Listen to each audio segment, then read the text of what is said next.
मराठी अभिनेत्री अपूर्वा नेमळेकर ही काहीच दिवसांपूर्वी लग्नबंधनात अडकली आहे। आता लग्नानंतर अपूर्वाने तिच्या चाहत्यांसोबत एक मोठी आनंदाची बातमी शेअर केली आहे। अभिनेत्री अपूर्वा नेमळेकर हिने आजवर अनेक मराठी मालिकांमध्ये भूमिका साकारल्या आहेत।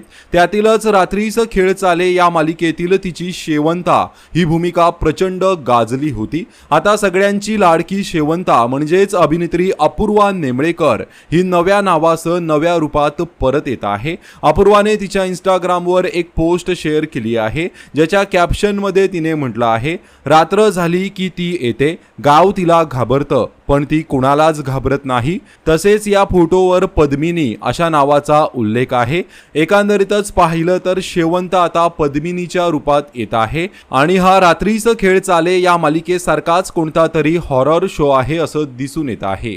त्यामुळे अपूर्वाची ही नवी मालिका, हा नवा शो नेमका कसा असणार हे पाहण्यासाठी प्रेक्षक देखील प्रचंड इच्छुक आहेत।